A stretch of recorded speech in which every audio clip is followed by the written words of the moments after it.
Dando início então à segunda parte da aula de lesões ósseas, vamos iniciar então quando suspeitar da existência de uma lesão central, uma lesão dentro do osso. Qualquer aumento volumétrico em face de consistência dura que nos sugira que dentro daquele osso existe uma lesão e aquele osso está num processo de expansão, faz com que possamos suspeitar de que exista alguma lesão dentro do osso. Qualquer dor difusa sem causa definida, principalmente sem causa odontogênica, sem nenhum dente, sem nenhuma doença periodontal, sem nenhuma razão específica, deve ser investigada. A ausência ou migração de elementos dentais sem nenhum tipo de tratamento ortodôntico na região.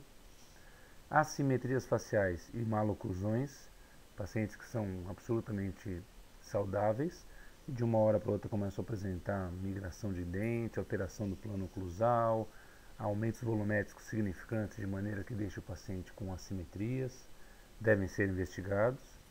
Paciente com histórias de traumas passadas, ou seja, já passou por alguma história de trauma em face, a gente deve sempre avaliar radiograficamente para saber se existe alguma sequela ou se eventualmente tem a evolução para alguma lesão pós essa história de trauma. Pacientes que têm história de cirurgias para remoção de cistos ou tumores nos ossos maxilares também, a gente deve controlar com exames de imagem para saber eventualmente se não possa ter uma possível recidiva naquela região. E o mais comum de a gente observar essas alterações são em achados radiográficos de rotina. Pacientes que vão iniciar tratamentos ortodônticos, pacientes que fazem por alguma razão uma radiografia panorâmica de controle, uma radiografia periapical, e aí o profissional identifica a formação de alguma imagem suspeitando de que ali possa ter alguma lesão. Então esse foi um paciente que nos foi encaminhado para uma das universidades ao qual lecionávamos, que chegou com a queixa de que desse aumento de volume em hemiface do lado direito. Ele relatava também que além do aumento de volume, ele palpava e sentia uma alteração endurecida. Ele sentia também a asa do nariz levantando. Então a gente olhar o exame físico extraoral, a gente pode notar que existia realmente um aumento de volume em hemiface do lado direito, em maxila do lado direito, que causava o discreto apagamento do sulco nasogeniano, e a asa do nariz desse mesmo lado também estava levantada. Quando avaliávamos intraoralmente, observávamos uma expansão e um aumento volumétrico em toda a cortical externa da maxila direita do paciente, que causava um discreto apagamento do sulco gengivo-jugal e até gengivo-labial, de consistência bem endurecida. Quando palpávamos, sentíamos uma consistência semelhante a osso, que nos sugeria que existia ou tivesse uma lesão dentro do osso, insuflando e expandindo esse osso, ao qual observávamos no exame físico intraoral quando palpávamos o paciente. Esse outro paciente relatava que esse aumento de volume já começara há alguns anos, mais de 5 anos, segundo o relato do próprio paciente, e que causava uma assimetria facial bastante significativa. O exame físico intraoral, a gente notava todo um abaulamento e um crescimento de todo esse tecido ósseo mandibular.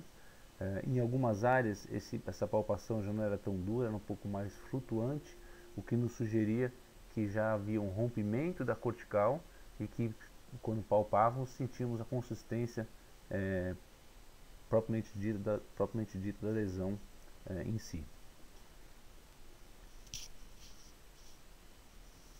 E algumas outras situações, casos como esse, em que o paciente relata a lesão há mais de 25 anos de evolução, sem procurar nenhum tipo de tratamento, por não causar nenhuma sintomatologia e não alterar praticamente a sua vida no cotidiano em nada. Mas também é o caso de uma lesão benigna, que iniciou na mandíbula e que vem com uma progressão contínua, fazendo com que o paciente fique com essa assimetria e com essa lesão bastante significativa, que a gente pode notar na foto extraoral. Muito bem, como devemos proceder então para diagnosticar essas lesões? Um paciente que chega com aumento de volume como esses que nós notamos nos slides passados, como é que a gente vai fazer para diagnosticar e conduzir o caso? Então, inicialmente a gente faz nosso exame clínico de rotina, nossa anamnese, seguido do exame físico, coletando todas as informações importantes do paciente. Após isso, a gente suspeita de que há uma lesão dentro do osso, a gente solicita 1, 2, 3 tomadas radiográficas em incidências diferentes para tentar visualizar a lesão tridimensionalmente. Quando possível, quando tivermos acesso, a gente pode solicitar uma tomografia computadorizada também, que seria muito importante, principalmente para o planejamento cirúrgico depois da remoção dessas lesões. Se existir algum dente associado à lesão, a gente deve fazer um teste de vitalidade, teste de sensibilidade, para saber se são dentes com vitalidade pulpar ou são dentes sem necrose. É importante ressaltar aqui que muitas vezes os pacientes com lesões extensas que envolvam ápice de dentes, nem sempre eles são dentes necrosados e nem sempre eles vão mostrar sensibilidade positiva. A gente já viu vários casos de lesões extensas comprimindo o ápice de dentes e depois de operado, depois de ressecada a lesão, a gente vê que não tem contaminação, não tem contato com o ápice diretamente à cavidade e depois de 5, 6, 7 meses que tudo volta a se formar, o tecido ósseo volta a se formar, os dentes voltam e migram para a posição normal, esses dentes voltam a apresentar uma sensibilidade positiva no pós-operatório. Então nem sempre, quando a gente observar no pré-operatório, no momento do diagnóstico, uma vitalidade negativa, é realmente 100% de verdade que aquele dente está em necrose pulpar. Descrever detalhadamente a imagem que a gente está observando, com todas as características que a gente puder ressaltar dessa imagem, ou te puder tirar daquela imagem que a gente está observando, e formular algumas hipóteses diagnósticas para cada caso. Frente a isso, de uma maneira geral, frente a uma lesão radiolúcida, quando eu suspeitar eventualmente de uma lesão de possível origem vascular, eu posso fazer uma punção. Não é uma punção aspirativa guiada por agulha fina, que é um método de diagnóstico bastante interessante, não adianta, não serve para esses casos de lesões intraósseas, mas é uma punção simplesmente para a gente observar o conteúdo da lesão e descartar uma lesão de possível origem vascular. Se fosse uma lesão de origem vascular, ao aspirar, simplesmente eu vou estar aspirando sangue e vou ver que é uma lesão de origem vascular. Então a punção frente a essas lesões radiolúcidas, ela não é dar diagnóstico, ela simplesmente serve para me descartar uma possível lesão de origem vascular. Frente a isso, a gente sempre parte para uma biópsia incisional, uma biópsia parcial, ao qual a gente remove parte do fragmento da lesão com finalidade de obter o diagnóstico definitivo. O ideal é sempre nós planejarmos o tratamento com o diagnóstico definitivo da lesão. Frente a uma lesão radiopaca, a gente sempre parte para a biópsia incisional. Na verdade, a grande maioria das vezes, frente às lesões radiopacas, a gente acaba planejando uma exploração cirúrgica. De maneira geral, a grande maioria das lesões radiopacas são normalmente odontomas ou osteomas, e normalmente a gente acaba planejando já uma exploração cirúrgica em que a gente muitas das vezes acaba removendo a lesão por inteira, em função de, por exemplo, chegar num osteoma e observar múltiplos dentinhos. Eu não vou tirar 2, 3 e deixar 4 dentinhos lá dentro, né? Então a gente acaba muitas vezes transformando aquela exploração cirúrgica numa remoção total da lesão. Cada caso é um caso, a gente vai discutir alguns casos com vocês. A mesma coisa para as lesões mistas. Nas lesões mistas, a grande maioria das vezes a gente acessa a lesão e faz uma remoção parcial do tecido. A gente também faz uma biópsia incisional, removendo parte do fragmento da lesão, para primeiro estabelecer o diagnóstico e depois poder tratar da maneira adequada. Então aqui alguns exemplos de imagens de pacientes com algumas lesões intraósseas. Aqui a gente vê uma radiografia panorâmica, paciente com uma opacificação em todo o seio maxilar esquerdo, associada à presença de uma raiz residual naquela maxila desse mesmo lado. Solicitamos uma tomografia computadorizada para planejamento cirúrgico e o corte axial mostrava realmente que a lesão era totalmente radiolúcida, porque a gente notava que no interior da lesão não existia nenhum componente mineralizado. A lesão, a imagem tomográfica era uma imagem totalmente hipodensa. Frente a isso, nós planejamos um procedimento cirúrgico para realizar uma biópsia incisional, uma biópsia parcial, e depois a análise histopatológica dessa peça revelou tratar-se de um simples cisto residual, cisto radicular. um cisto periodontal apical, causado exatamente pela necrose pulpar dessa raiz pequena. Às vezes as pessoas perguntam, mas puxa, cisto radicular, cisto residual, pode atingir essas dimensões? Pode. São lesões que logicamente demoram tempo para atingir essas proporções, mas pode atingir, ela tem um crescimento progressivo, contínuo, embora lento. Nesses outros exames de imagem, podemos notar numa póstera anterior de face a opacificação, a formação de uma imagem radiopaca em toda a hemiface do lado esquerdo da paciente, e que depois, numa tomografia computadorizada, num corte coronal, a gente pode notar a formação dessa imagem hiperdensa no interior da lesão, no interior do tecido ósseo, caracterizando a presença realmente de uma alteração de normalidade nessa região. Nessa radiografia panorâmica, a gente pode notar do lado direito da maxila a formação de uma imagem radiopaca que está impactando parte dos dentes e atrapalhando todo o desenvolvimento dentário nessa região. A imagem se confunde um pouquinho com as estruturas anatômicas da maxila, com os germes dos dentes, e nós optamos por solicitar uma tomografia computadorizada para melhor visualizar a lesão. Nesses outros dois cortes tomográficos, o corte coronal da esquerda, a gente pode notar novamente a presença dessa imagem hiperdensa no interior do tecido ósseo, causando expansão das corticais externa e interna, a lesão progredindo, evoluindo e invadindo seio maxilar, fossa nasal, causando uma grande expansão nessa maxila do lado direito do paciente. E à direita, num corte axial, a gente pode notar exatamente parte do que a gente descreveu na imagem da esquerda. Uma imagem mista, né? A gente não pode dizer nem hiperdensa nem hipodência, mas uma imagem mista, causando grande expansão da cortical externa da maxila. A gente pode notar até os planos de tecido mole da face do paciente abaulado, ou seja, o paciente tinha uma simetria facial devido a esse aumento volumétrico da lesão que ocupava grande parte da maxila direita do paciente. Para as lesões radiolúcidas, como a gente disse anteriormente, a gente pode realizar uma punção com caráter basicamente de exploração. Essa punção não serve para dar diagnóstico, porque a gente vai conseguir aspirar somente o líquido da lesão, se for uma lesão cística, ou nada se for uma lesão neoplásica. De qualquer maneira, é uma manobra que nos serve e nos orienta principalmente para descartar lesões de origem vascular se a gente aspirar um conteúdo sanguinolento.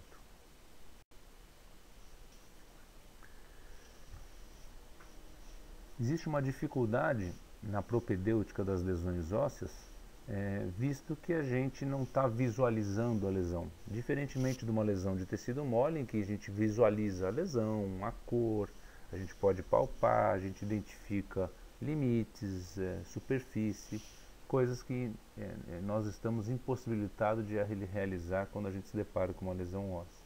A gente fica limitado aos exames de imagem. E dentre os exames de imagem, sem sombra de dúvida, o que a gente acaba mais solicitando, o que acaba sendo mais usual para a gente, são os exames radiográficos. Dentre as técnicas radiográficas, a gente sabe que também existem limitações dentre as técnicas radiográficas. Existem artefatos de técnicas, existe uma grande sobreposição de estruturas anatômicas, principalmente quando a gente fala em maxila. A mandíbula é um osso um pouco mais fácil de ser interpretado em função da menor quantidade de reparos anatômicos vinculados à mandíbula. A falta de sensibilidade para lesões incipientes, então lesões pequenas, lesões iniciais, muitas vezes não chegam a fazer imagem significativa de maneira que salte aos olhos do profissional. Multiplicidade de aspectos, muitas vezes dentro da mesma doença, dentro da mesma patologia, a gente pode notar aspectos radiográficos muito diferentes, então isso também dificulta um pouquinho o nosso manuseio clínico e consequentemente de conduta terapêutica a ser realizada nas lesões ósseas. E as lesões incipientes muitas vezes são muito semelhantes, um cisto radicular, um ceratocisto, um ameloblastoma, Em lesões menores que meio centímetro, praticamente se manifestam de formas bastante parecidas. Então as radiografias são ótimas para a gente visualizar tecidos mineralizados, mas apresentam também algumas limitações, o que dificulta um pouquinho conduzir os casos no dia a dia de clínica. Simplificando então, são um caso de um ceratocisto odontogênico, tumor odontogênico ceratocístico, antigamente chamado de queratocisto, e um caso de ameloblastoma, em que ambos os casos a gente nota imagens radiolúcidas, multiloculares, bem delimitadas, extensas, causando grandes destruições e grandes expansões no tecido ósseo. Então, doenças diferentes se manifestando radiograficamente de formas muito parecidas, como imagens radiolúcidas multiloculares. Outra situação que pode nos confundir, ou não digo confundir, mas atrapalhar a conduta terapêutica, enfim, a propedêutica clínica de lesões ósseas, é que dentro da mesma patologia, a gente pode, muitas vezes, dependendo da época que a gente está observando a imagem, ter manifestações diferentes umas das outras. Então, este é um caso de um osteosarcoma, que nós temos imagem de outubro de 2003 até maio de 96, praticamente 2 anos e meio de acompanhamento, em que a gente nota toda uma alteração do aspecto radiográfico. Inicialmente a imagem era uma imagem puramente radiolúcida, em 93, depois em 94 parece que começa a se formar alguns flocos, algumas áreas mineralizadas no seu interior, mas a gente não tem muita certeza se é ou se não é. E depois em 96 a gente já nota a formação de uma massa radiopaca no interior da lesão. E tratava-se de um osteosarcoma.